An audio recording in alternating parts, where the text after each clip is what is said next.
네, 안녕하세요.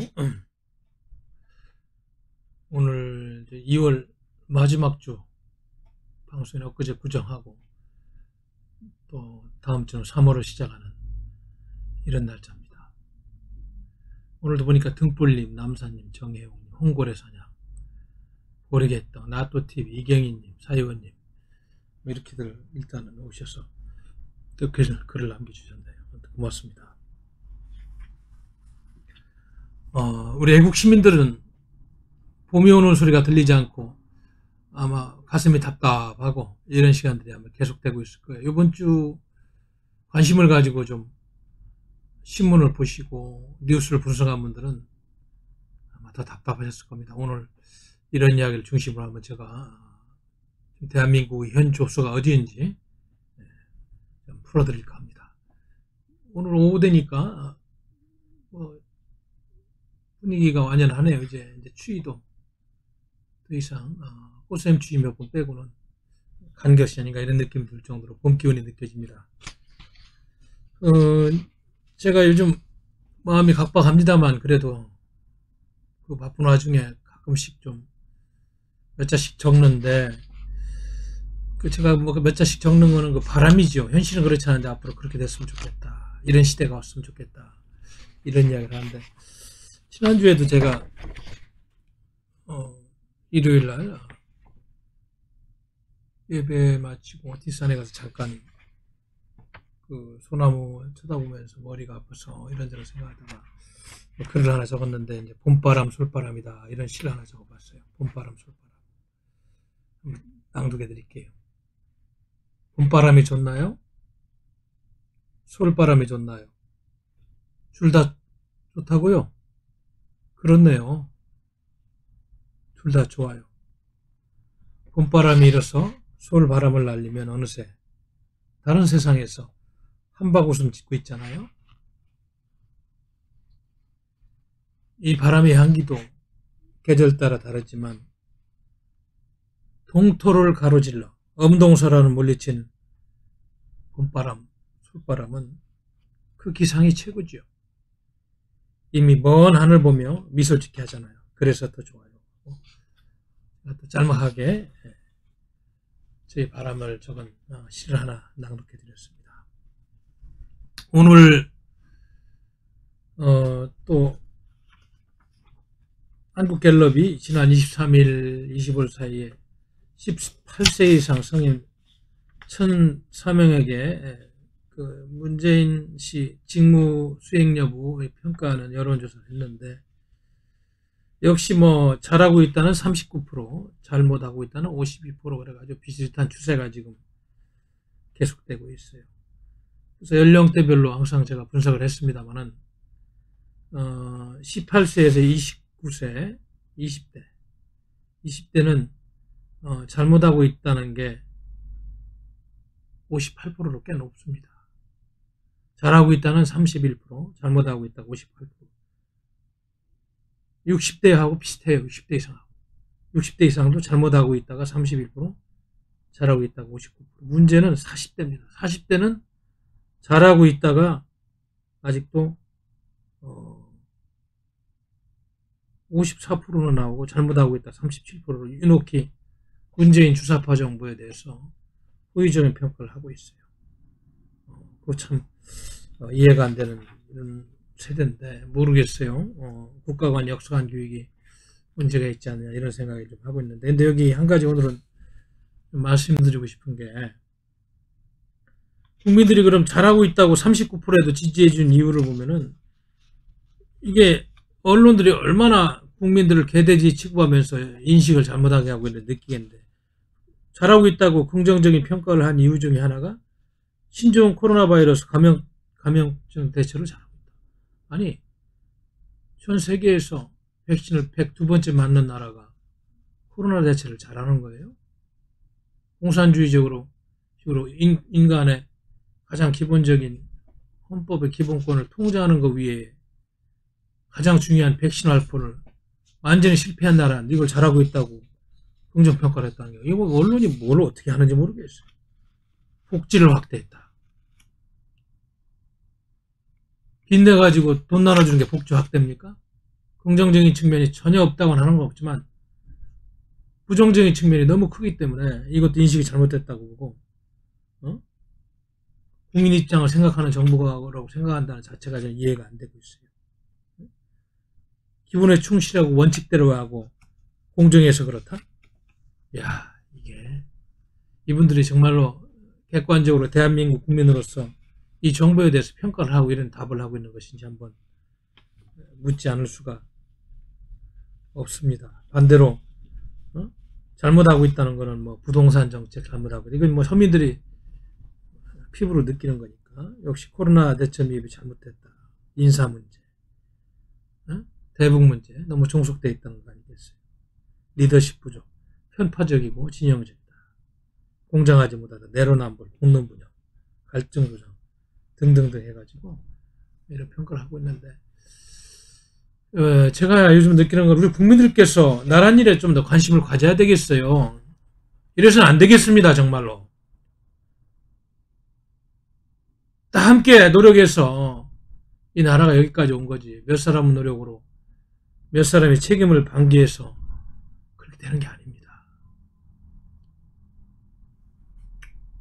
아직도 더불어민주당을 지지하는 층이 36%고 제1야당의 국민의힘은 23%라니. 국민의힘은 야당이 아니에요. 무슨 이중대지. 이렇게 나라를 엉망으로 지금 망가뜨리고 있는데 23%밖에 못 얻고 있는 야당은 야당이라고 볼 수가 없는 겁니다. 어떻게 야당이라고 할 수 있어요, 여러분? 국민의힘 야당 맞아요? 이래가지고 서울시장 선거에서 단일화 이루지 못해서 보수 후보라고 나가서 당선됩니까? 보수당처럼 처신을 하고 보수당처럼 독하게 싸우는 모습이 보여야지 국민들이 단합해가지고 표를 주지. 야당 후보 맞아요? 야당 맞습니까? 오늘 여론조사에서 23%밖에 지지 안 한답니다. 정당 지지도가. 이게 야당입니까 지금? 이 정도 되면 7, 80% 나와야지 정상이 될 것이다. 저는 그런 생각을 하고 있어요. 이번 주 보니까 뭐 아예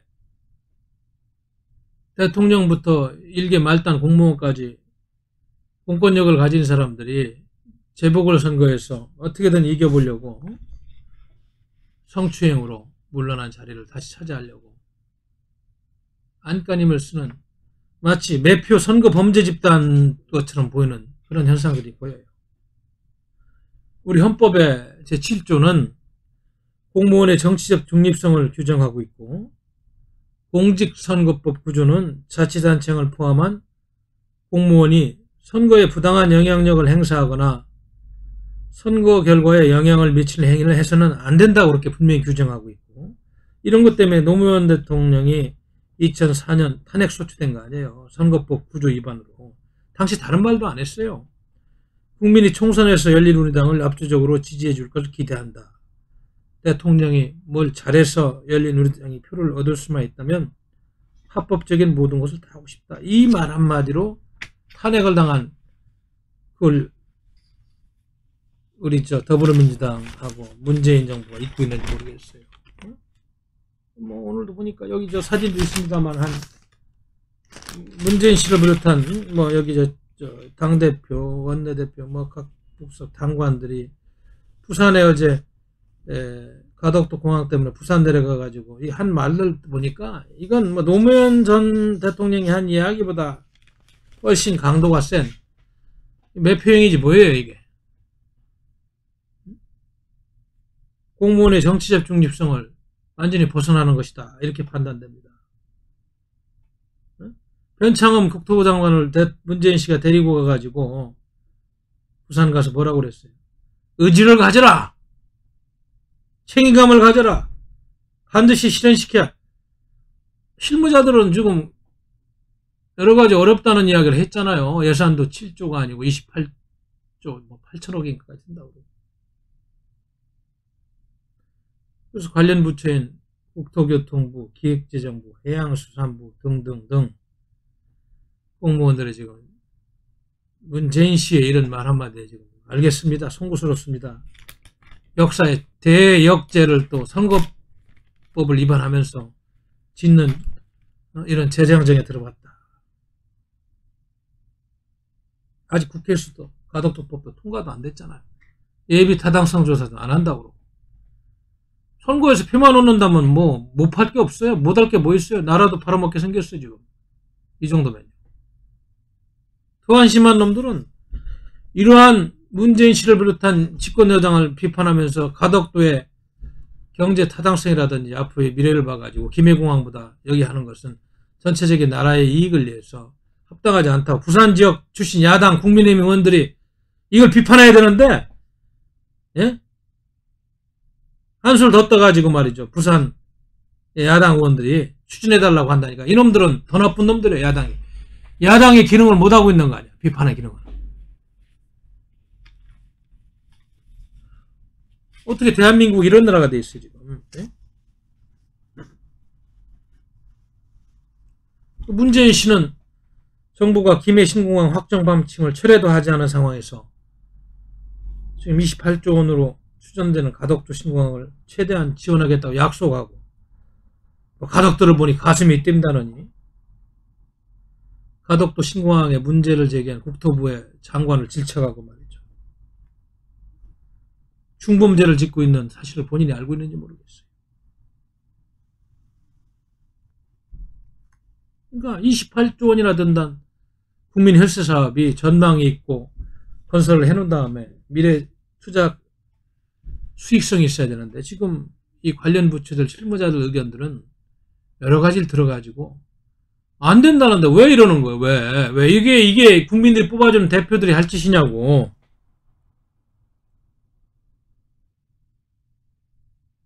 최근에 국토교통부가 국회에 제출한 보고서를 보면 현 시점에서는 결코 건설해서는 안 될 정도로 안전성에도 문제가 중대하다 이런 이야기를 했고, 경제성뿐만이 아니고 원점에서 재검토해야 된다. 세월호 참사 안전 문제를 가지고 그렇게 묻어뜯고 장사를 그래 오래 하더니 이런 안전성 문제는 그냥 넘어띱니까?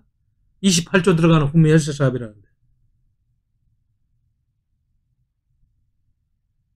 오늘 오후에 뭐 가덕도 신공항 특별법을 처리할 모양인데 처리했는지 모르겠어요. 참 전부들 범죄 집단이에요. 제가 보기엔. 기본 요건도 갖추지 못한 가덕도 신공항 특별법안은 부산시장 선거를 매표하기 위한 대표적인 매국노 법안입니다.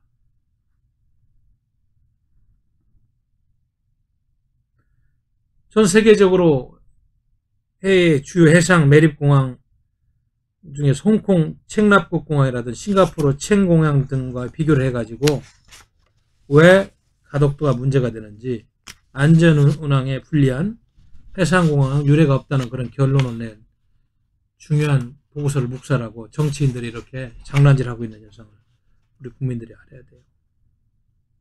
2016년도에 이미 세계적인 컨설팅 업체가 안전성, 경제성, 접근성, 환경성, 사회적 비용 등을 계량하여 평가해서 꼴찌인 이곳을 굳이 다시 공항으로 살리겠다는 이자들의 이거 못된 매국노적인 정책 결정, 후대가 혹되게 비판할 겁니다. 야당답잖아. 야당이 여기서 들러리 서고 있다는 걸 여러분들이 알아야 돼요. 이런 놈들이 야당의 시장이 되건 여당의 시장이 되건 이런 짓거리 하는 놈들이 국민을 위해서 일한다고 그러면 누가 믿겠어요?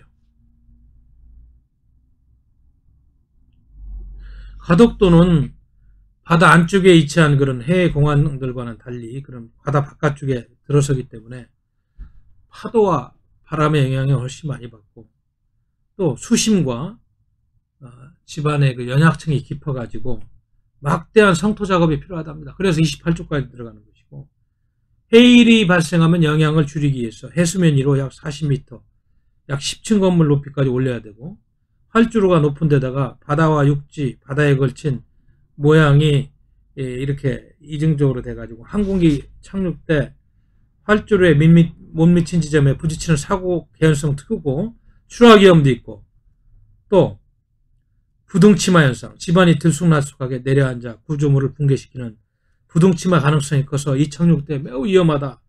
그래서 이런 안정성 때문에 실무자들은 안 된다고 그러는데 누가 책임질 겁니까? 앞으로 누가 책임질 거예요? 이거 이렇게 밀어붙이고 국민 혈세 30조까지 썼다가 사고 나고 다 폐기시킬 거예요? 그러면? 사고 난 다음에 후회할 거예요? 이러지 마십시오. 합리적인 정책 결정이라는 건 이런 게 아니지 않습니까, 여러분? 대통령은 정치 집단에 앞서서 정치적 중립 의무를 준수해야 되고 공직선거법을 반드시 지켜야 됩니다. 특히나 지금 재보궐선거를 놓고 여야가 격돌하는 현장에서 이렇게 한쪽 편을 들고 노골적으로 선거운동하면 안 돼요. 28조 6천억까지 들어간다는 비용을 문재인 씨 개인 재산 팔아서 충당하는 것도 아니고 기획재정부도 법무부도 입법성과 형평성 문제를 제기하고 있는데 대통령의 이런 이야기 들으면서 가서 선거 때문에 저러고 있는 겁니까? 이러한 실무자들이 정확한 평가를 했으면 우선적으로 적절성 여부를 철저히 점검해서 대안을 모색하는 게 올바른 태도인데 그저 선거만 치르고 보겠다. 표만 되면은 못할 짓이 없는 집단이에요. 그리고 국민은 없다는 거예요. 권력형 범죄 사기 집단들은 국민은 안중에도 없는 겁니다. 제발 이런 국회, 국민을 대표하지 않는 국회, 국가의 이익을 사장시키는 국회 당장 폐쇄시켜야 돼요. 여의도에서 방망이 두들고 하는 거 국민의 의견을 반영하지 않은 가짜들의 막장 드라마입니다. 저런 국회 열 필요가 없어요. 국회의원들 부끄러운 줄 알아야 돼요. 이런 국회의원들은 안 하는 게 낫습니다. 정말로. 정말로 소인배들이에요. 제가 보기엔. 사회주의 경향의 이러한 법들이 막 나오고 이런 막장 드라마가 지금 계속되는 이번 한 주는 더 답답한 한 주였다. 뭐 세금도 이제 막 노골적으로 더 걷어야 된다고 그래요. 지금도 저희 나라 세금이 적은 게 아니에요. OECD 국가 중에서. 그래서 뭐 더불당의 한 의원이 그랬잖아요. 고소득자와 상위 100대 기업의 연간 3조 원에서 5조 원을 추가로 걷는 법안을 발의하겠다 이런 이야기를 했고 어떤 의원은 부가가치세를 1, 2% 한시적으로 인상하자고 이런 이야기를 한다. 참 이제 뭐 여기저기 퍼주다 보니까 국가의 부채는 한정없이 늘어나니까 이런 이야기를 하고 있는 것 같은데 심지어는 주식 투자 소득 중에서 5% 세금을 물리고 주택에 대한 재산세율도 최대 10배까지 높이자. 이런 한심한 이야기를 하고 있어요. 이게 사회주의 국가로 가는 전형적인 한 예라고 보면 됩니다. 지난 4년간 일자리 만든다고 100조 원 퍼붓는데 어디가 있어 일자리 만들어졌나요? 없잖아요. 용돈을 국민 세금으로 용돈 준 거밖에 안 됐어요. 경제성이 없는 사업에 70조 원 이상 뿌리고 생활 사회 간접 자본 SOC 사업에도 수십조 원을 배정하고 있는데 이게 좀 제대로 쓰여가지고 코로나 지원금도 정말로 국민 세금 아끼는 마음으로 이렇게 해야 되는데 어디 갔는지 증발되고 효과는 없고 국민 사기 진작용 위로금을 주겠다고 한 문재인 씨는 무슨 근거로 그런 이야기를 하는지 모르겠어요. 지자체 산천들은 나름대로 청년수당, 무상교복 그냥 공짜로 막 퍼주겠다고 그러고 그러다 보니까 올해 1000조 원에 육박하는 국가 채무가 있고 과거 정부에는 30%대 중반에 된 국가 채무 비율이 이제는 40% 후반에 이르게 되어 있는 이런 현상이다. 증세 없는 복지 확대라고 그랬는데 그게 말이 되나요? 벌써 안 되는 거 알잖아요. 세금 늘리자는 이야기가 나오고 국채를 찍어가지고 막장 드라마를 만드는 국민을 대표하지 않는 정파만을 생각하는 이념론자들의 대한민국 파괴 현장을 보는 것 같습니다. 이 민주당 의원들이라는 애들이 증세안을 보면 대부분 고소득자와 대기업을 표적으로 하고 있고 소수에게 돈을 뜯어가지고 다수에게 뿌리며 선거에 이길 수 있다는 아주 정말로 초등학생보다도 못한 의도가 나쁜 재질이 나쁜 국민을 대표한다고 하기에는 너무나 부끄러운 파렴치범들의 증세 아이디어다. 이렇게 정의를 할 수밖에 없습니다. 지난주에도 제가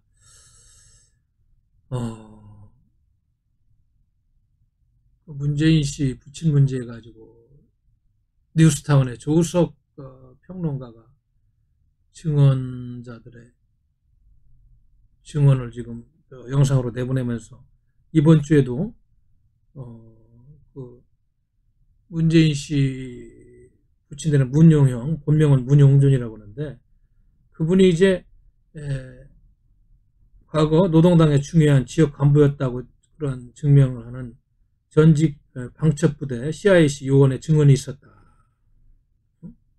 지난주에는 1950년 영천점주에 참가의 학부범으로 한 스님이 그 부친을 생포했다는 이야기를 했는데, 이번에는 그 전에 노동당의 핵심 간부였던 문용형 씨를 함흥에서 체포하려고 수소문을 하다 보니까 낙동강 전투로 상위직 계급장을 갖고 내려간 것이 확인됐고, 앞뒤 정황이 좀 퍼즐처럼 들어맞는 증언이 또 나왔어요. 그래서 이 이야기를 좀 푼다면은, 문재인의 부친은 노동당 고수당원이었고 6.25 때 장교로 임관되어 영천전투에 참전했다가 학도병에 포로로 체포된 사람이라 증언이 이제 앞뒤가 퍼즐이 맞습니다. 그래, 이런 사람이 자식이 대통령이 된 거예요. 그리고 본인은 선거 때 이런 건 깜짝같이 숨기고 흥남 철수 때 자유를 찾아서 월남한 것처럼 아버지의 빨간 역사는 숨기고 국민들의 표를 받았습니다. 이거 어떻게 해석해야 되겠어요? 역사 왜곡하고 5.18법 만들어서 진실을 이야기하면 재갈을 물리겠다고 그러더니, 인민군 장교의 자식이고 고수 노동당원의 자식이 이 나라의 대통령을 하고 있는 현실을 여러분들이 알아야 될 겁니다. 이게 이제 위에서부터 이렇게 빨간 생각들을 가지고 헌법을 무시하고 친북 친족으로 가다 보니까 동맹도 다 거의 뭐 균열 상태에다가 이제 노골적으로 대놓고 더불어민주당 국회의원 중에서 35명이 뭐라고 그랬어요? 뭐라고 그랬습니까? 한미연합훈련 연기 요구 성명을 냈다고 그러네요.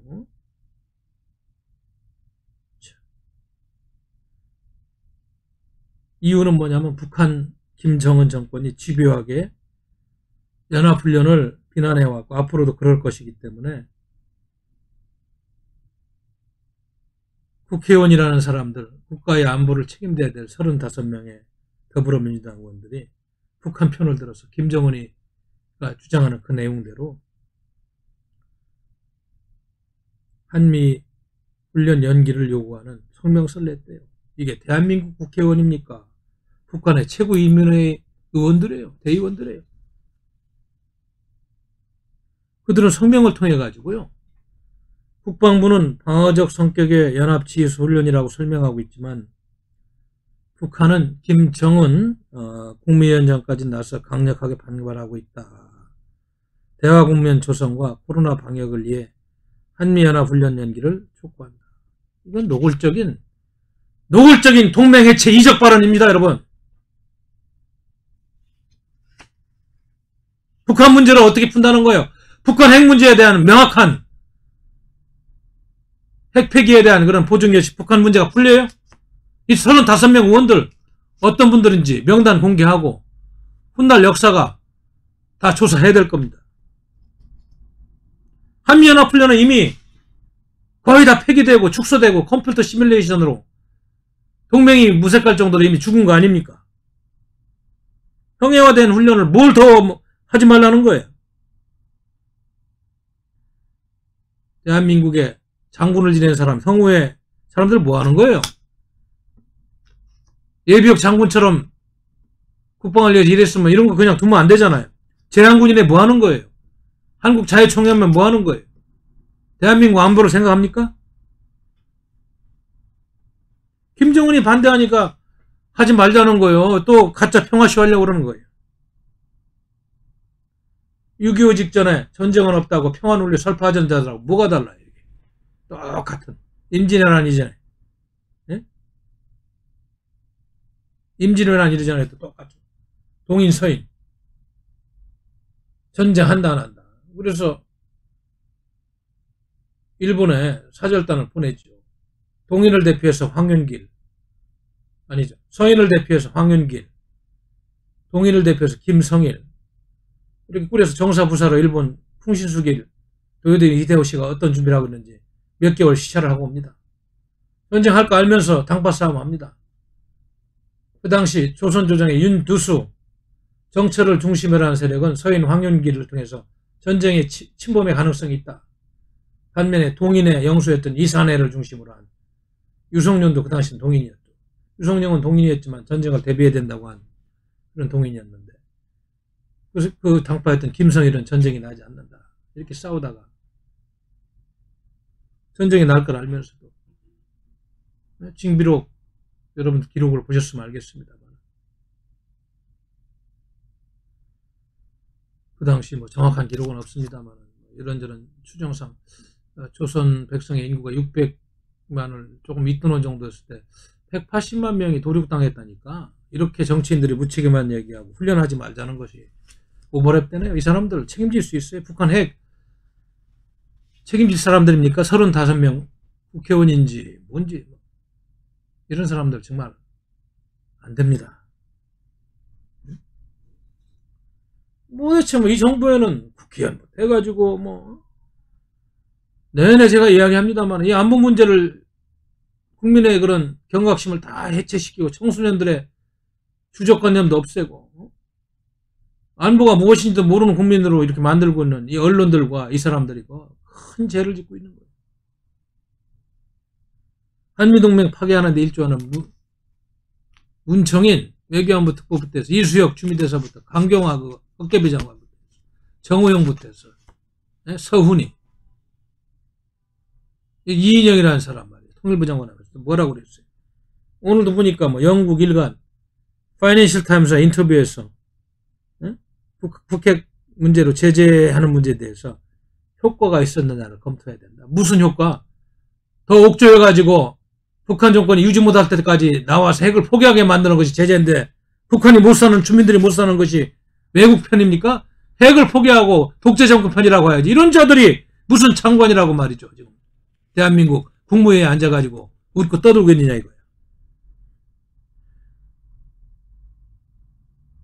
제재의 목적이 아니었는데 결과적으로 주민들의 삶이 어려워졌다면 이런 점들을 어떻게 개선하고 할 것인가 분명히 평가하고 짚고 넘어가야 시점이 된 것 같다. 이런 망언이나 하고 있는 거예요. 참 정신 나간 X다. 저는 북핵을 용인하는 대표적인 이적성 발언을 계속하고 있는 거예요. 이인영 씨가 언급한 5년은 지난 2016년부터 북한이 4차례에서 6차례 핵실험과 대륙간 탄도미사일 발사 등으로 위협 수위를 높임에 따라 유엔 안전보장이사회가 결의한 2270호, 2321호, 2371호, 2375, 2397호 등 고강도 대북제재 유엔 결의안 아닙니까? 북한이 그건 초래한 거 아니야. 왜 하지 말라는 일을 하냐고. 북한에 이런 걸 감싸는 사람이 대한민국 통일부 장관하고 있는 이런 시대예요. 여러분, 남북한의 긴장은 북한의 대남 적화 전략에서 오는 것을 분명히 알아야 됩니다. 주사파 정권이 아무리 북한이 좋아도 이러면 안 됩니다.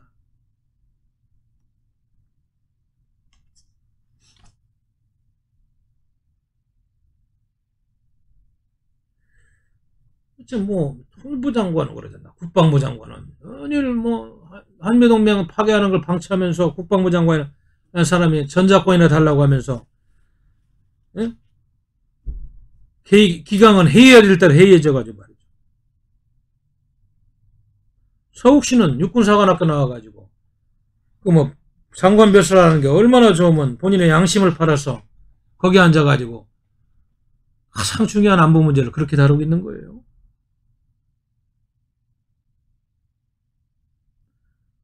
그래서 이번에도 북한 한 남성이 고성지역으로 월남해 올 때 여기저기 다 뭐 CCTV에 찍히고 그랬는데 대응도 못한 이 군에 대해서 질책을 하니까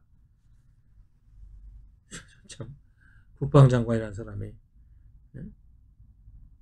우리 군을 피해 다닌 것과 관련해 가지고 뭐라고 그래. 확인한 바에 따르면 북한 남성이 군 초소로 들어가면 다시 북으로 돌려보낼 것으로 생각한다고 한다.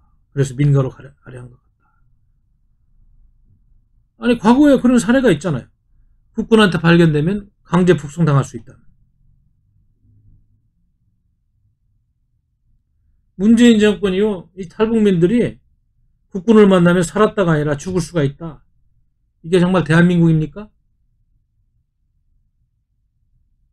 진짜 지난 2012년 같은 지역으로 넘어온 북한군 병사는 우리 전방 소초 GOP 내무반문을 두주로 기순했는데 그 당시까지만 해도 국군의 추수를 보고 이제 살았다 안심했는데 반면에 이제 북한하고 중국경을 넘은 탈북민은 중국군을 보는 무조건 몸을 숨기는데 붙잡히면 강제 북송되니까 혹독한 처벌을 받는데 요즘은 대한민국 국방부가 그렇게 된 거 아니에요? 이번 기순자는 헤엄쳐가지고 심신이 지친 상태인데도 국군을 피해간 야산으로 간 이유에 대해서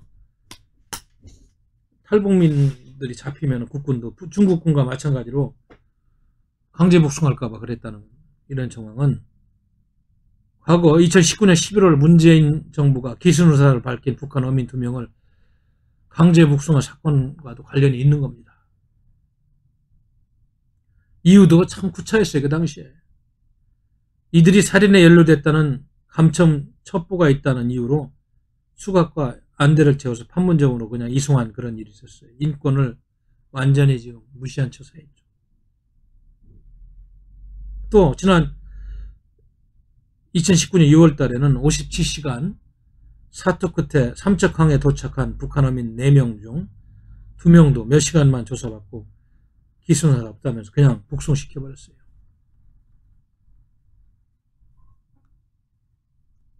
그래서 지금 북한의 탈북자들 사이에서는 남쪽으로 도망가도 소용없다 이런 이야기들이 있는 것이고 강제 북송은 그냥 죽음이고 아우지탄광인데 이런 짓거리 하면 안 되지 않을까. 아무리 북한 정권의 눈치를 보는 친북 정권이라도 이건 아닙니다. 자기야 김여정이라는 그 어린 처녀 말 한마디 믿고 대북전단 금지국까지 만드는 수사파 정권이니까 이 친북 행태가 좀 도가 지나친 것이 계속 나오는 것이다. 그리고 의도적으로 대사급들 탈북해와도 일자리도 안 주는 정부니까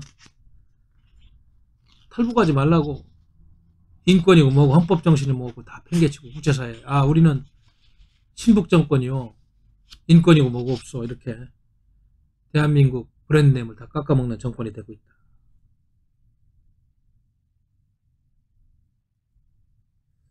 여러분 어떻게 생각하세요?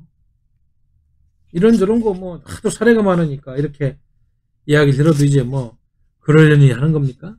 응? 하도 사례가 많잖아 이번 주에.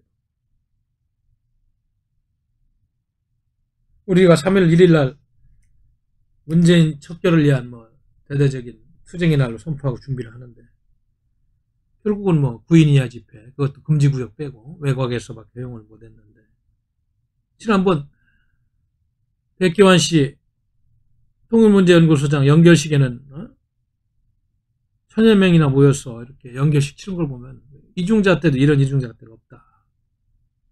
주변의 차량 통행을 경찰이 통제하면 행사를 좁기까지 했는데 애국 진영에서 이런 거 한다면 이렇게 이중잣대를 들이대는 이 정권이 공정해서 국민 통합을 위한 정권이라고 이야기할 수 있어요?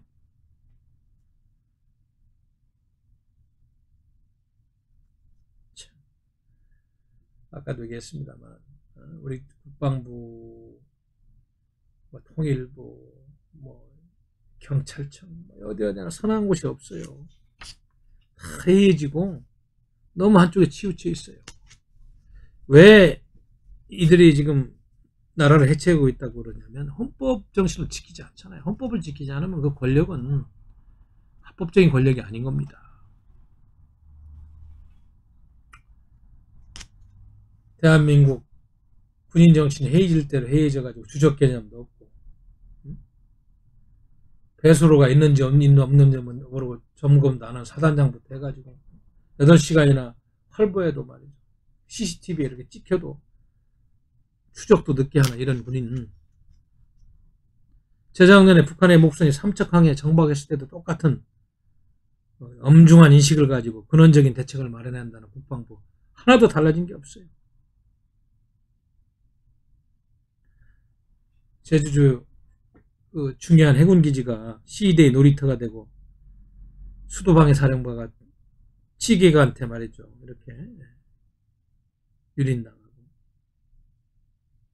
진해 해군기지가 치매 노인한테 뚫렸을 때마다 군은 엄중한 인식한다고 헛소리만 남발하고, 군을 우습게 보는 이 좌파들의 못된 행태에 지금 대처를 못하고 있다. 석 달 전에도 민간인이 저기 강원도 철책을 타고 넘었을 때도 센서가 무작동했다는 거 아니에요. 지금 전쟁하면 누가 싸울지 모르겠어요. 이 경계, 가장 기본적인 경계도 안 되는 군인한테.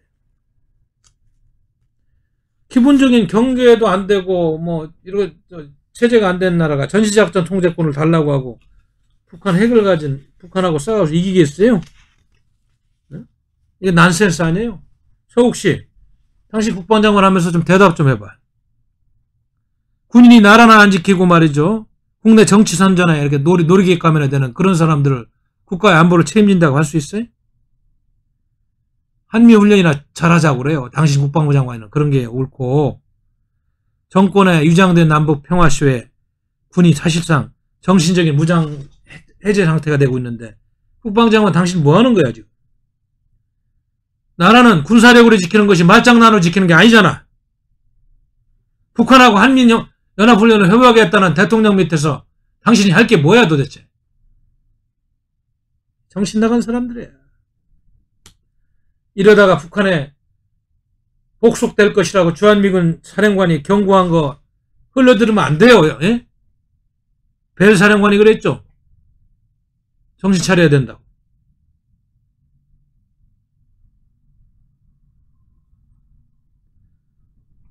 아니, 2년 전에 기순한 유현호 쿠웨이트 주재 대리대사하고 조성기 이탈리아 주재 대리대사 아직도 대한민국에 와서 직장도 못 잡고 있다는 거 아니야. 그 중요한 정보를 갖고 있는 사람들.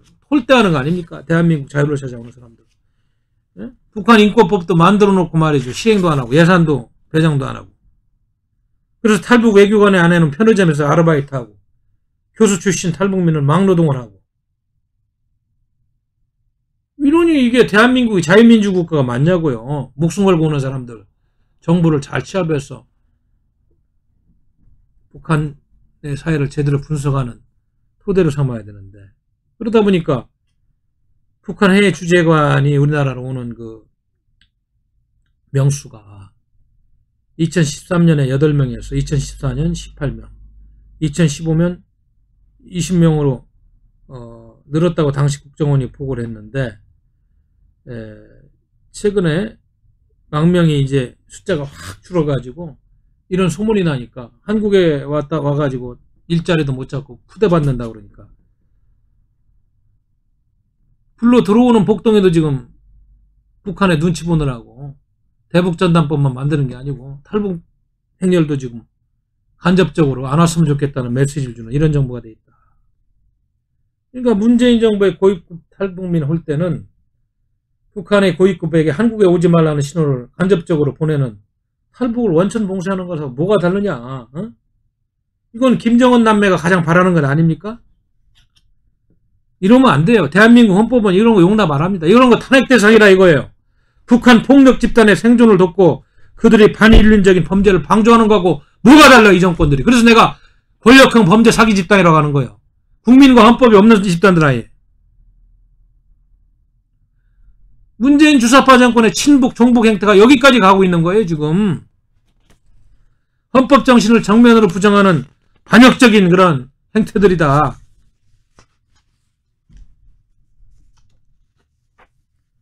어느 한 곳이 성한 곳이 없어요. 지난 4년 동안. 다 파괴했어요. 대한민국을 해체하고.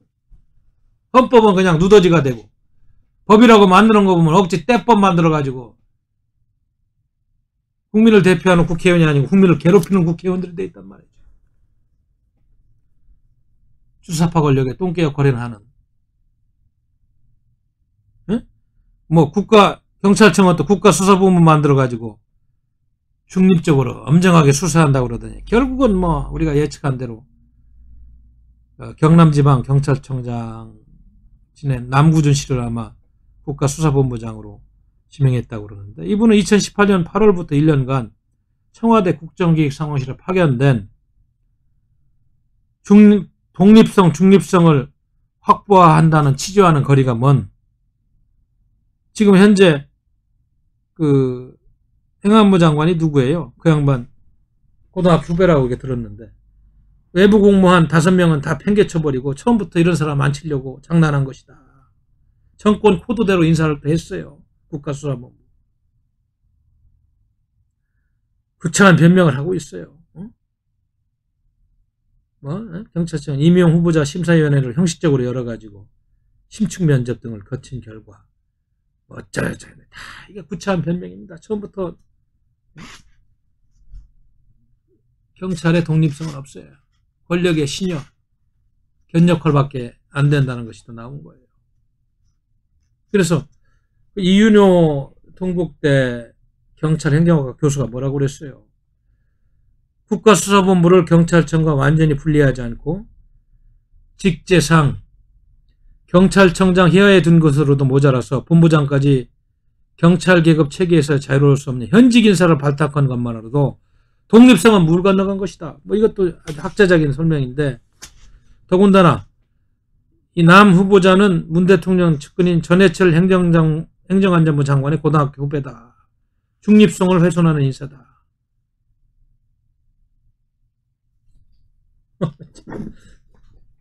모든 일이 이래요. 지금 이 정부가 하는 게. 국민한테 다 입바름하고 뭐 제대로 하는 것처럼 말장난, 형식적인만 포장하고 내용은 이렇다는 얘기입니다. 어제도 제가 전략회의 때 좀 말씀 올렸습니다만은,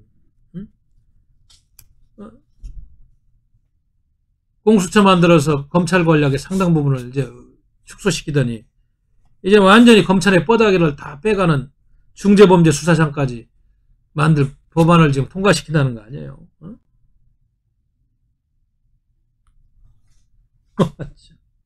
그럼 검찰은 할 일이 뭐예요, 앞으로? 헌법에 보장된 검찰청법에 의해서 검사가 지금까지 해온 검찰청장을 필두로 한 그런 권한은 잘못된 권력에 의해서 어디로 가는 겁니까? 권력을 옹호하는 방탄용 권력으로 되는 거예요? 중대범죄수사청, 그동안에 남아있던 검찰 내 부패범죄, 경제범죄 등등 6대 범죄 수사 권한도 다 가져가겠다는 거 아니에요? 검찰의 수사권은 완전히 없어져서 형사사법체계에 큰 변화가 오는데, 이거 정말 이 권력이 5년 안에 이렇게 엉터리 같은 일을 억지로 하는 이유가 뭔지 여러분들이 알아야 돼요.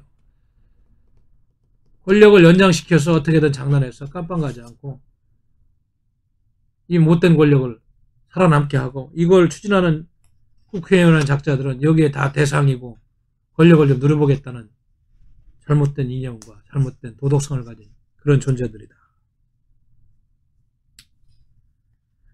큰일 났죠, 여러분.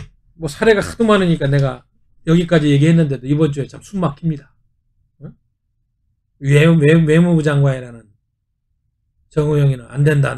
억지로 임명해놓더니 결국 뭐 들어오자마자 미국의 바이든 행정부에서 제일 먼저 한 게 인권 문제 굉장히 중요하다. 그래서 북한의 인권 이사회에 다시 참여하는 것으로 블링컨 국무부 장관이 적극적으로 지금 인권 얘기를 하고 있는데, 정우영이는 뭐라고 그랬어요? 이번에 유엔 인권 이사회 대한민국은 불참하겠다. 이게 뭐 다 연속선상에서 이 정권이 하는 행태가 다 지금 퍼즐이 꺼지는 겁니다. 이유는 외교부 장관이 얼마 안 돼가지고 업무 숙지가 안 돼서 안 간다고 해요.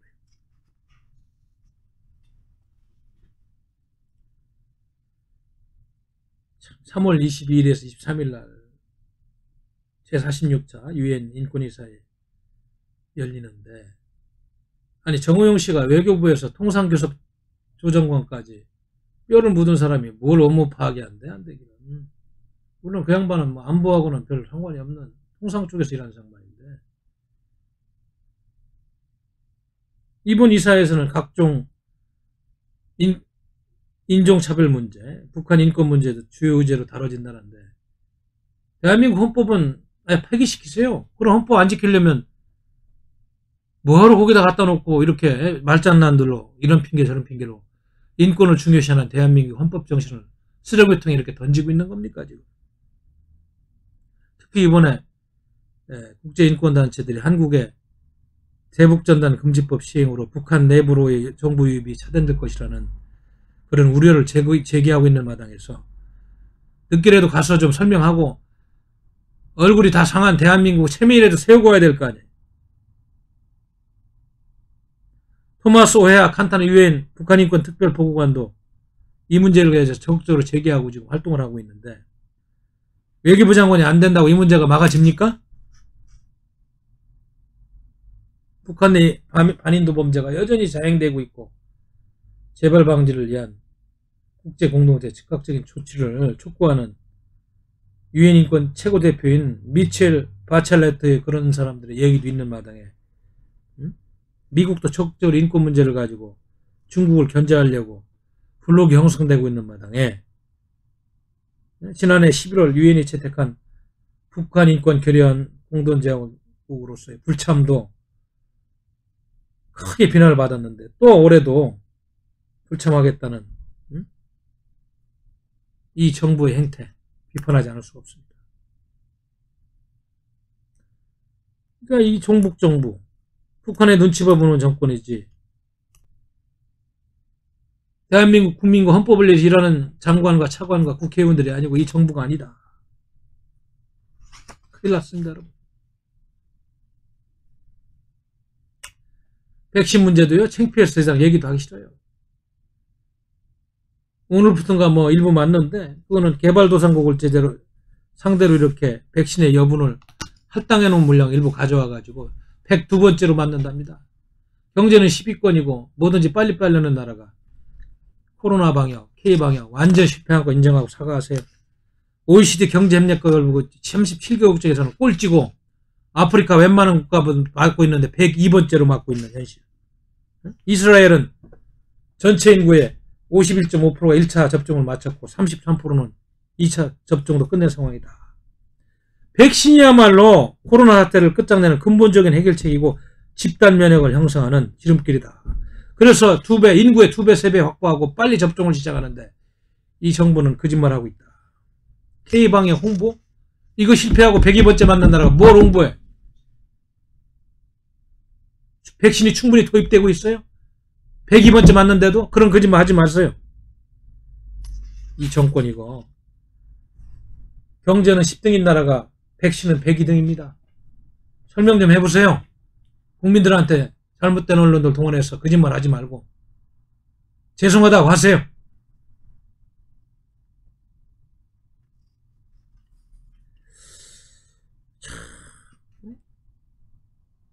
어떻게 하려고 그러는지 모르겠어요. 정말로 이거 대한민국 이렇게 가도 돼요? 이번 21년 신축년 이 상태로 뭐 계속 이런 뉴스 이번 주 나온 것처럼 계속 나오다 보면 대한민국 고사되지 않겠어요? 고사되지 않겠느냐? 여러분 어떻게 생각하세요? 제가 뭐 과한 이야기 한다고 생각하십니까? 저는 있는 그대로 하도 답답해서 가슴이 답답하고 우라증이 터져가지고 역사의 기록이라도 남겨야 될 것 같아서 제가 이렇게 양심의 소리를 안 낼 수가 없다.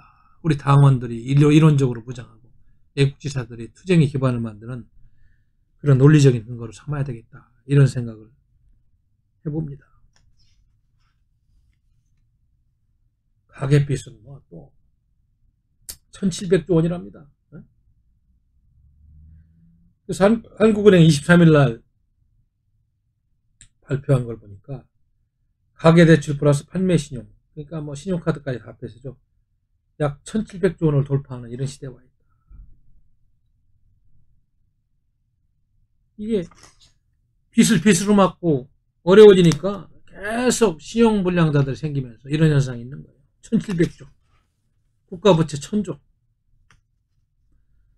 부동산 정책을 23번, 4번 이야기하면서도 오히려 가계부채를 증가하고 늘리는 데 기여했지, 이걸 줄이는 데 기여하지 않았다는 것이 전문가들의 분석입니다. 코로나19로 경제 불황에다가 생계를 유지하려고 하다 보니까 빚을 늘릴 수밖에 없고, 그러다 보면 1금융권에서 안 되면 2금융권 아니면 사채까지 가서 빚을, 사채 부분은 또 빠졌잖아요. 2금융권 사채 부분까지 합하면 얼마나 될지 모르지.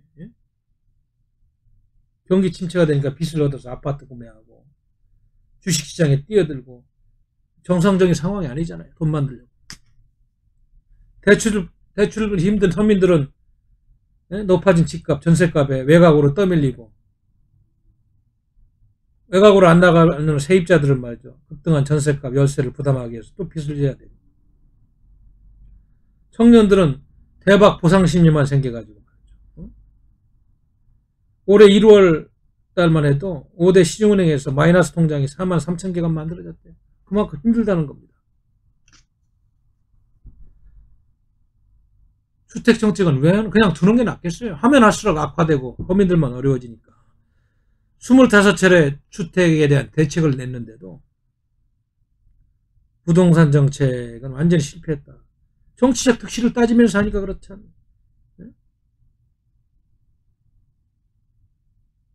머지않아 또 선진국이 경기 회복되고 금리가 오르면 직격탄을 또 맞을 것이다. 이자 부담은 더 커질 것이다.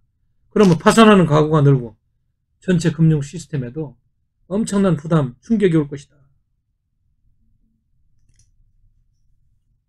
서민들을 어떻게 하는 거예요? 부자들, 대기업들 뭐 때려잡는다고 뭐 큰소리 치는 사람들이었습니다만, 서민들이라도 잘 살게 해야 될 거 아니야. 그러면 서민들은 오히려 더 힘들어지고 있어요. 휘발유 값이 13주 연속 상승해서 지난주 1리터당 1,463원까지 왔다. 빵, 두부, 즉석밥 등 서민 생계와 밀접한 식품 가격도 최근 7%에서 14% 줄줄이 인상됐다.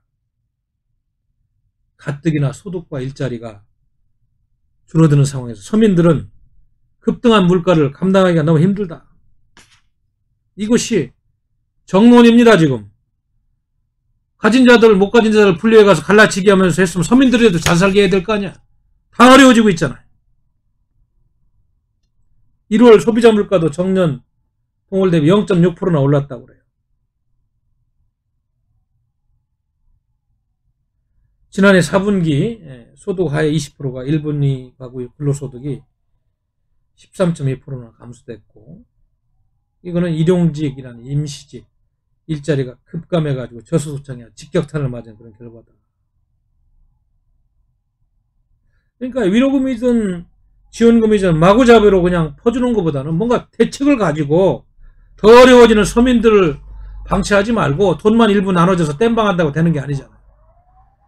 근본적인 경제정책의 패러다임을 바꿔야 될 거 아니야. 소득주도 성장이라는 희귀한 그런 들어보지 못한 그런 이론 가지고 경제를 망치니까 이렇게 되는 거 아니에요. 코로나 핑계대지 마세요. 코로나는 일부 영향을 준 거지. 그것 때문에 그런 거 아니지 않습니까?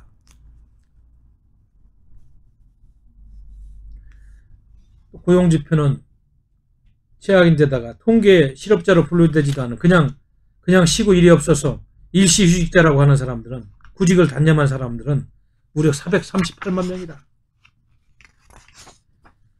네? 서민들의 부채가 커질 수밖에 없는 상황이고, 그러다 보니까 가계부채가 1700조까지 온 이런 상황입니다. 오직 선거 때 표를 매표행위를 하고 말이죠.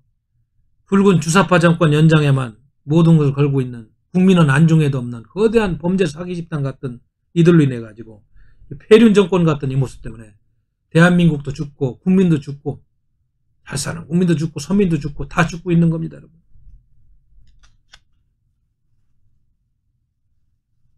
소득의 양극화만 더욱더 늘어나고 있는 기가 막힌 현실을 여러분들이 지금 보고 있는 것입니다. 여러분, 이번 주에만 제가 오늘 소개한 것만 보더라도 이렇게 엄청난 일들이 지금 진행되고 있어요. 이 정권을 그냥 둬야 되겠어요? 이제 미국의 바이든 행정부도 제가 국제통 통해서 뭐 이런저런 외국 뉴스 통해서 보면은 뭐 우리 정부하고 겉으로는 대화를 하는 거하고 그럽니다만 이 정부에 대한 신뢰성은 제가 보기에는 없습니다. 없고 대북 정책에 관한 특히 내년 대통령 선거에서 정권이 바뀔지 그걸 보고 미국에서 하려고 그러는데 결코 의미 있는 대화는 안 할 것 같고 이미 신뢰성을 상실한 정부예요. 이런 정부한테 뭐 기대하지 마십시오. 그리고 한 가지 재밌는 거는 자꾸 친중 쪽으로 가는 이 친중 정권의 민낯 때문에 대한민국이 더 망가지고 있다. 뭐 이수혁 주미대사라는 그 얼간이 같은 사람이 안보는 미국이요 경제는 중국이다. 한미동맹 파괴하면서 경제 중국이 됩니까? 한미동맹을 잘 유지하는 범위 내에서 중국하고 경제협력이 그런 범위가 정해지는 것이지 그런 논리는 말장난하는 거예요. 또 왜 눈치 보고 대사시켜서 고맙다고 말장난하는 것이다.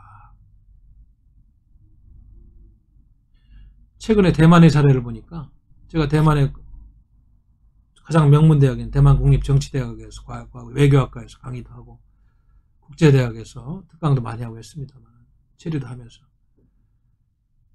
오히려 우리보다도 대만이 뭐 직접적으로 중국의 영향권 하에 있잖아요. 원차이나 팔러시 하나의 중국 원칙에서 그동안에 꽁꽁 묶어놨는데 오히려 이제 민진당의 정권이 다시 들어서면서 강력하게 중국 공산당이 잘못을 견제하고 용서하지 않겠다고 대만 중국 공산당과는 안 하겠다고 미국 쪽에 딱 붙으니까 대만의 경제도 살고 오히려 어려웠던 국내 문제들도 풀리면서 대만은 요즘 코로나도 다 잡아버리고 중국 사람도 아예 입국을 막았더니 코로나 환자가 거의 없어요. 우리 대한민국이 좀 그 이야기를 좀 할 필요가 있는데 중국 공산당 장모당을 혹독하게 비판하고 우리보다도 훨씬 많은 친인척 인맥 경제구조입니다만 중국 공산당은 안 된다고 미국 쪽하고 딱 하니까 미국의 전략하고 맞아떨어뜨리면서 대만 경제도 살고 대만의 안보는 더 튼튼해지고 있는 현실을 보는데 우리는 어떻습니까? 한미동맹이라는 그런 엄청난 자산, 돈으로 살 수 없는 대한민국 번영의 기초가 있는데 이거를 허물어뜨리고 친중으로 가는 눈치 보는 말이죠. 사드 배치까지 허용하고 산불과 회복까지 해준 이 못난이 정파들의 장난 때문에 중국한테도 대우 못 받고 미국한테도 대우 못 받고 요즘은 중국 쪽으로 더 가는 것 같으니까 미국이 이놈들은 안 되는 놈들이라고 차기 정권까지 보겠다는 이런 선까지 와 있고 한미동맹은 훈련까지 안 하면서 북한이나 눈치나 보는 이런 아주 막장까지 와 있는데 그렇다고 중국 공산당이 문재인 정권 예쁘다고 뭐 한한령을 해제했어요. 뭐 도움을 준 게 하나 있어요. 지금이라도 친중 노선 파기하세요. 대만처럼 우리는 한미동맹으로 기본 축을 삼고 한미일 외교협력 체제의 기반 위에서 모든 걸 꼭 그 위에서 한중 경제협력을 하고 한중 관계도 풀어가겠다 하고 호혜적으로 다중 얘기를 해야지 잘못된 이념을 가진 소수의 주사파 인사들이 벌이고 있는 이 종북론 친중으로 대한민국은 모든 것을 잃고 있고 한미동맹부터 해가지고 경제까지 파탄으로 가고 있다는 현실을 여러분들이 아셔야 됩니다. 이것이 대한민국이 안고 있는 숙제요. 불행이다. 제가 박태우 구국담론을 하면서 이게 진실이고 사실이기 때문에 이렇게 큰 목소리를 이야기를 하지 않을 수가 없습니다. 하루빨리 이런 정권 노선 전환할 이유도 없습니다. 국민 저항권을 일으켜서 정권 교체해서 이 나라를 반석에 다시 되돌리는 것만이 살 길이다. 더 갔다간 이제는 없습니다. 결국 마지막 책임은 국민들이에요. 정치인들 맨날 닦았다 소용없습니다. 국민들이 뽑아놓은 사람들이에요. 지금도 이 못된 정권 40%가 지지한다고 39%가 잘한다고 한다는데 누굴 탓합니까 지금? 정신을 똑바로 차리십시오 국민들. 누구 탓하지 마세요. 여러분 가족의 생존의 문제고 지금까지 누리는 모든 것들을 잃느냐 더 키우고 가느냐 자유와 민주가 기본이 되고 번영이 기본이 되고 자유민주 통일을 이루는 그런 초석을 놓느냐, 아니면 북한식 사회주의 아우지 탄광이 옆에 있는 인권과 통제가 일상화되는 그런 사회주의로 가느냐, 길목에 대한민국이 있다는 걸 여러분들이 아셔야 될 겁니다. 여러분, 정말 우리 3월 1일 날 피토하는 심정으로 유관순 누나가 3.1운동을 외쳤듯이 이 정권을 규탄하고 정권 퇴진운동에 불을 붙여봅시다. 감사합니다.